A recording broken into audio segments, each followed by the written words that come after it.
Quantitative behavioral finance. Quantitative behavioral finance is a new discipline that uses mathematical and statistical methodology to understand behavioral biases in conjunction with valuation. Some of this endeavor has been led by Gunduz Caginalp, professor of mathematics and editor of Journal of Behavioral Finance during 2001 to 2004, and collaborators including Vernon L. 2002 Nobel Laureate in Economics, David Porter, Don Balenovich, Vladimira Ilieva, Ahmet Duran. Studies by Jeff Madura, Sturm and others have demonstrated significant behavioral effects in stocks and exchange-traded funds. The research can be grouped into the following areas. History.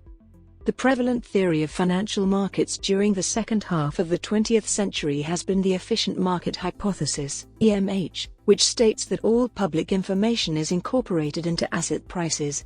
Any deviation from this true price is quickly exploited by informed traders who attempt to optimize their returns, and it restores the true equilibrium price. For all practical purposes, then, market prices behave as though all traders were pursuing their self-interest with complete information and rationality. Toward the end of the 20th century, this theory was challenged in several ways. First, there were a number of large market events that cast doubt on the basic assumptions. On October 19, 1987, the Dow Jones average plunged over 20% in a single day, as many smaller stocks suffered deeper losses. The large oscillations on the ensuing days provided a graph that resembled the famous crash of 1929. The crash of 1987 provided a puzzle and challenge to most economists who had believed that such volatility should not exist in an age when information and capital flows are much more efficient than they were in the 1920s. As the decade continued, the Japanese market soared to heights that were far from any realistic assessment of the valuations. Price-earnings ratios soared to triple digits, as Nippon Telephone and Telegraph achieved a market valuation, stock market price times the number of shares, that exceeded the entire market capitalization of West Germany. In early 1990, the Nikkei index stood at 40,000, having nearly doubled in 2 years. In less than a year, the Nikkei dropped to nearly half its peak. Meanwhile, in the US, the growth of new technology, particularly the Internet, spawned a new generation of high-tech companies, some of which became publicly traded long before any profits. As in the Japanese stock market bubble a decade earlier, these stocks soared to market valuations of billions of dollars sometimes before they even had revenue. The bubble continued into 2000, and the consequent bust reduced many of these stocks to a few percent of their prior market value. Even some large and profitable tech companies lost 80% of their value during the period 2000 to 2003. These large bubbles and crashes in the absence of significant changes in valuation cast doubt on the assumption of efficient markets that incorporate all public information accurately. In his book, Irrational Exuberance, Robert Shiller discusses the excesses that have plagued markets, and concludes that stock prices move in excess of changes in valuation. This line of reasoning has also been confirmed in several studies, for example, Jeffrey Pontiff, of closed-end funds which trade like stocks, but have a precise valuation that is reported frequently. See Seth Anderson and Jeffrey Bourne Closed-End Fund Pricing for review of papers relating to these issues. In addition to these world developments, other challenges to classical economics and EMH came from the new field of experimental economics pioneered by Vernon L. who won the 2002 Nobel Prize in Economics. These experiments, in collaboration with Jerry Zuckerneck, Arlington Williams and David Porter and others, featuring participants trading an asset defined by the experimenters on a network of computers. A series of experiments involved a single asset which pays a fixed dividend during each of 15 periods and then becomes worthless. Contrary to the expectations of classical economics, trading prices often soar to levels much higher than the expected payout. Similarly, other experiments showed that many of the expected results of classical economics and game theory are not borne out in experiments. A key part of these experiments is that participants earn real money as a consequence of their trading decisions, so that the experiment is an actual market rather than a survey of opinion. Behavioral finance, BEF, is a field that has grown during the past 2 decades in part as a reaction to the phenomena described above. Using a variety of methods, researchers have documented systematic biases, for example, underreaction, overreaction, etc., that occur among professional investors as well as novices. Behavioral finance researchers generally do not subscribe to EMH as a consequence of these biases. However, EMH theorists counter that while EMH makes a precise prediction about a market based upon the data, BF usually does not go beyond saying that EMH is wrong. Research in quantitative behavioral finance. The attempt to quantify basic biases and to use them in mathematical models is the subject of quantitative behavioral finance. Caginalp and collaborators have used both statistical and mathematical methods on both the world market data and experimental economics data in order to make quantitative predictions. In a series of papers dating back to 1989, Caginalp and collaborators have studied asset market dynamics using differential equations that incorporate strategies and biases of investors such as the price trend and valuation within a system that has finite cash and asset. This feature is distinct from classical finance in which there is the assumption of infinite arbitrage.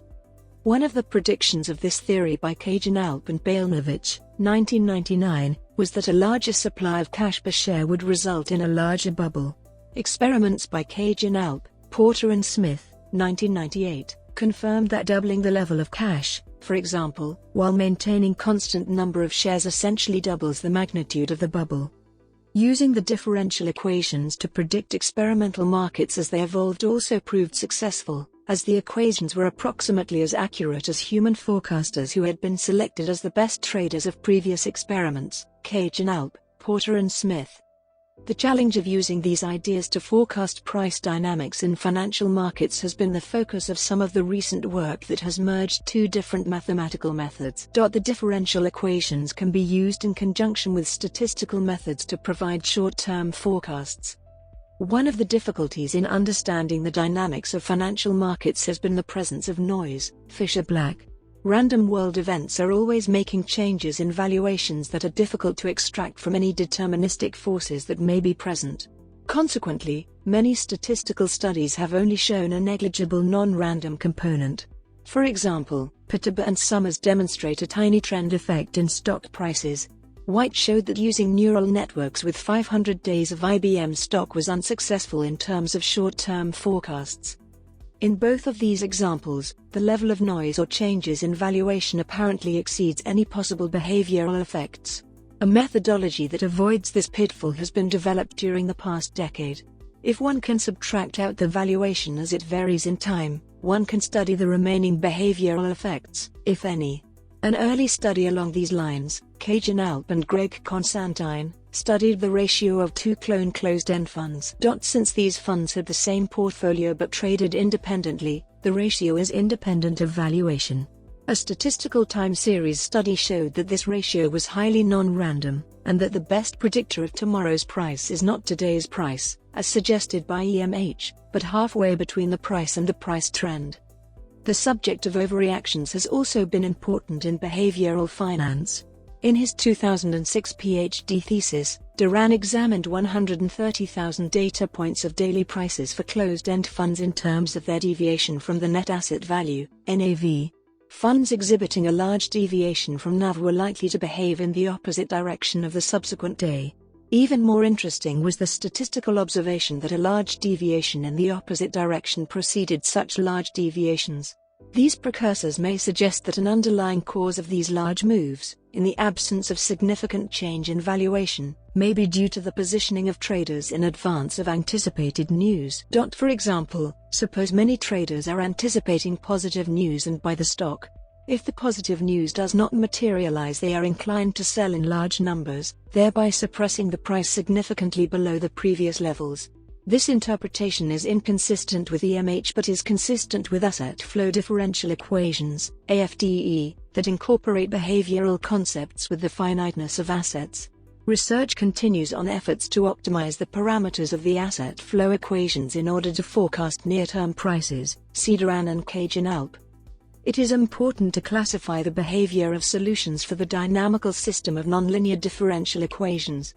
Duran studied the stability analysis of the solutions for the dynamical system of nonlinear FTs in R⁴ in 3 versions, analytically and numerically. He found the existence of the infinitely many fixed points, equilibrium points, for the first 2 versions.